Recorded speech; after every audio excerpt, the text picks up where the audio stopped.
So welcome everyone. We're very happy to host Rinpoche Khenpo Sodarje today. And I thought I would just give a little bit of background for some context for those of you who don't know Rinpoche. Rinpoche works in Flarungar, which is near the town of Serta in Kham.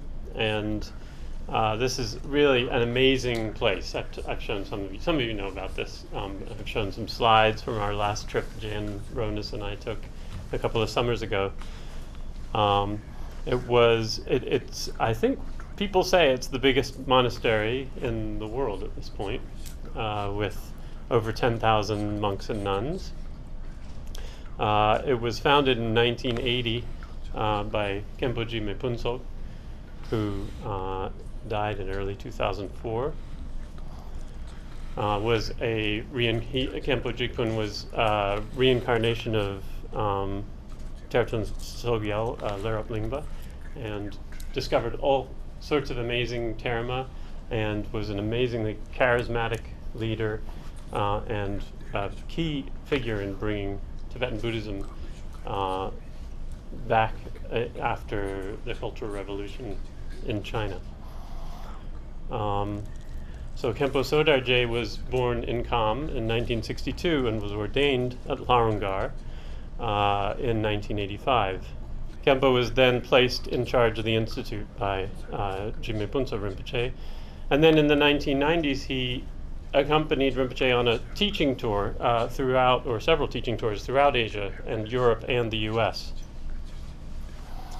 And it's during this time in particular that Rinpoche became Khenchen's chief translator for Chinese disciples. And during our trip 2 summers ago, Jan and I saw just how far his teachings had spread, because if you go into the bookstores in the airports in Beijing and Chengdu, you see Rinpoche's books, and almost all of them. It's become very popular throughout China. In 2006, Khenpo began to use modern media, such as the internet and DVDs, to spread his teachings. And in fact, when we were there, I think, if I remember right, it was the first time a teaching had been broadcast live from Serta. So that was sort of an exciting moment. There were thousands of people around the world watching.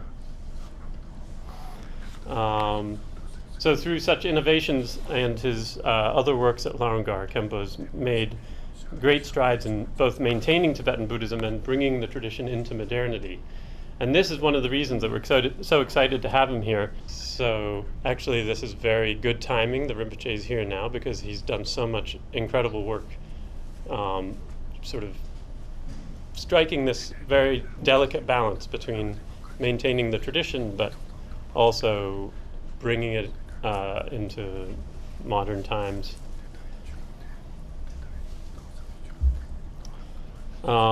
So last summer, or the summer before last, when we were there, Rinpoche had just come back. He actually hosted us during our visit, which was wonderful to be in the middle of nowhere and have such comfortable accommodations. So we were very thankful for that. And Rinpoche had just returned from teaching in China, and he said that he had just finished teaching on the Platform Sutra. And he was teaching it from a Dzogchen perspective, or I don't know what quite that means. Talking about the differences, but also maybe the similarities between Chan and Dzogchen, I don't know. So this got me interested, and given the interests of our students here, I thought this would be a great topic for Rinpoche to speak about. What exactly he's doing when he teaches on this famous 8th century Chinese text, and what his take on it is. I explained to Rinpoche just now in my office that in my class this semester we've been reading very early Tibetan Chan texts, which is unusual because Chan was supposed to have been run out of Tibet after the Samye debate at the end of the 8th century. So part of what I find so exciting about this is the idea that somehow this ancient history of early Chan and Dzogchen in Tibet has sort of come full circle, and they're back in conversation again in some way that we will now learn. So thanks all for coming, and thank you, Rinpoche, for coming.